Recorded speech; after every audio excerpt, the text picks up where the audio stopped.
That's why, aside from all of the defense team's effort to argue or to litigate the matter before the court, we should also do our bit as Filipinos, and that is through our prayers.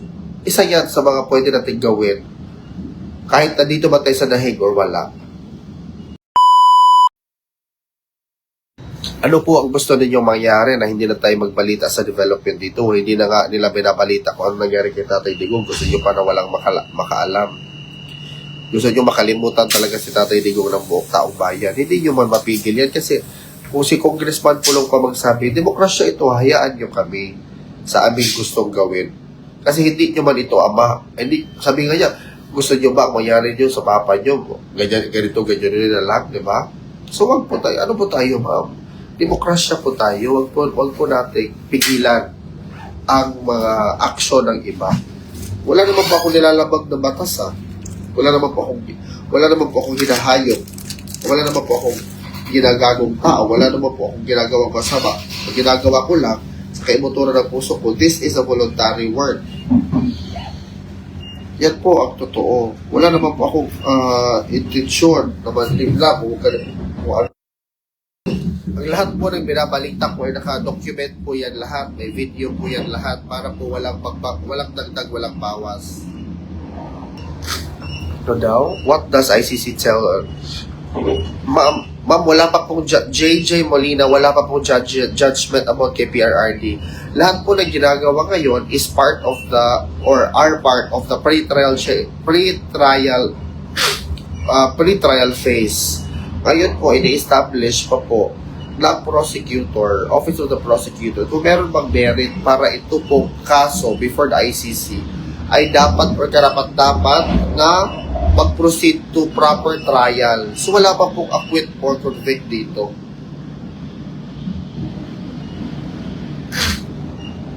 Like the victims and evidence education. Bakit po kayo nagre-react kung hindi criminalities ang dahilan, Sir Alvin? I just want to make objections. Old saying, mahirap kumampi sa issue na alam naman natin ang totoo. What does ICC tell about the former president today?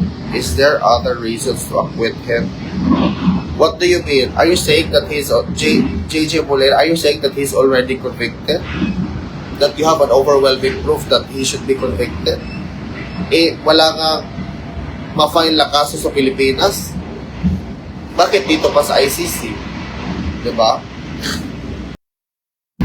Good to say that, but as lawyers, you have to overcome the prejudice of everything. I know he's a good man, but what happened to her daughter, vice versa, and the personal lawyers, if they're intelligent enough, they will allow him to be in jail? That is how I would like you to explain, Sir Alvin. So actually, ang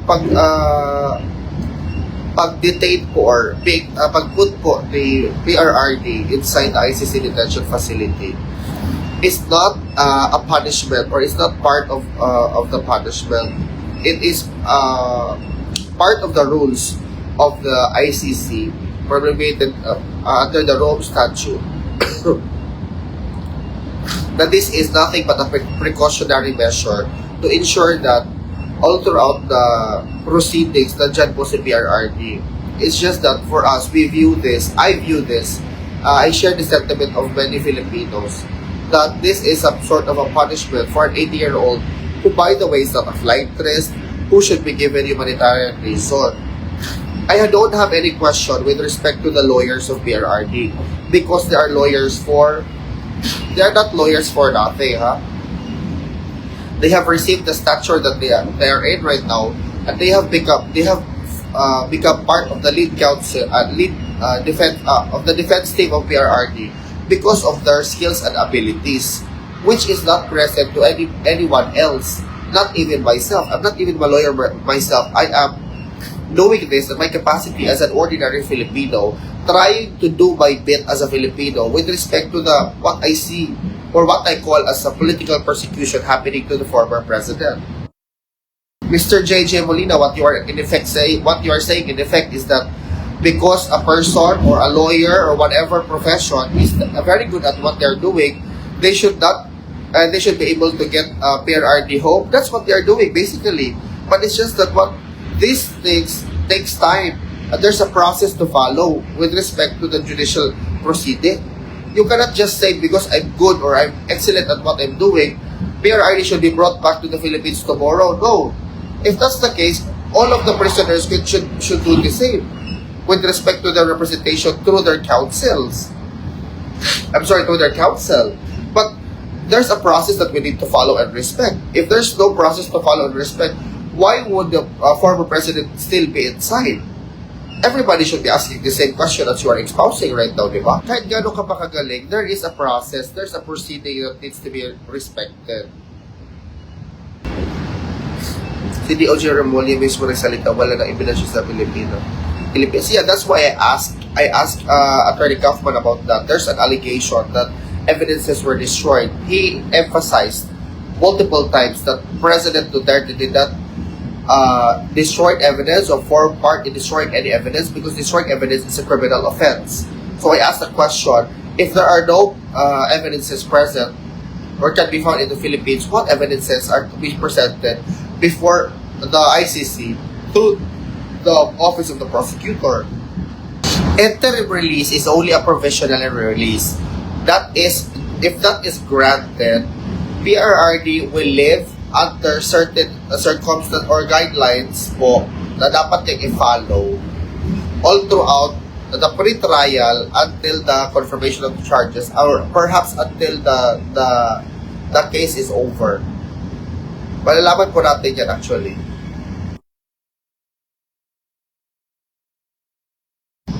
Malalaman po natin yan more soon. It's just that there are no details pertaining to a decision already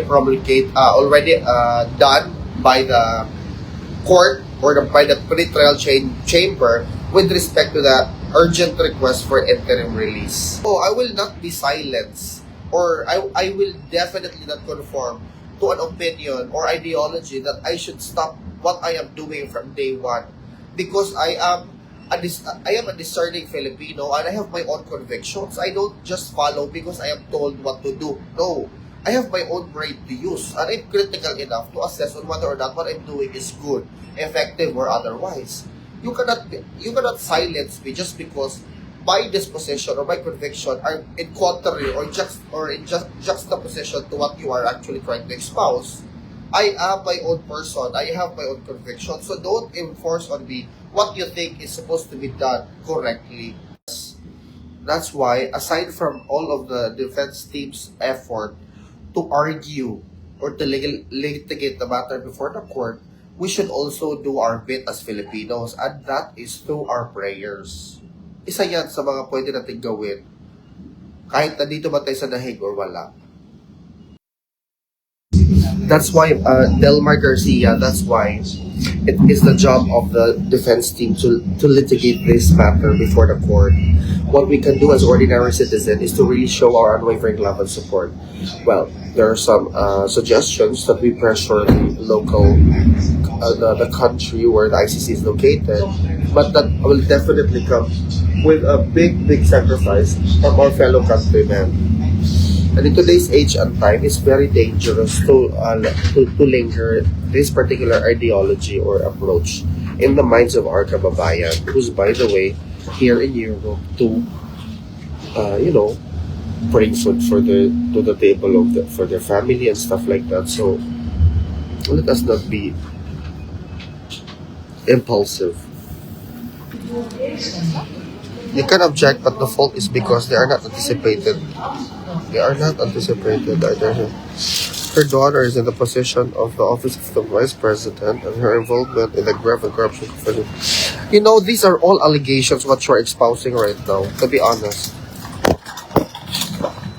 If the confidential fund is not only limited to the office of the vice president, and the main role of the vice president under our constitution is to succeed whatever happens to the presidency. So don't assert that the office of the vice president supersedes power or have influence to any other institutions present in our country. Go back to you, JJ Molina. You are asking questions, but you are actually not asking questions out of curiosity or out of asking or in view of receiving answers. You are already judging if you already have formed a preconceived notion or preconceived statements or mind about PRRD and all the Duterte family in general, so you're in no way supporting him or the vice president in that regard, and that is basically part of a democratic process or democratic society. You are very much entitled to your position or whatnot, but you cannot enforce on me what seemed to be a preconceived judgment or your, I don't know, you are not no longer impartial. You are already judging the situation without fully looking at both sides.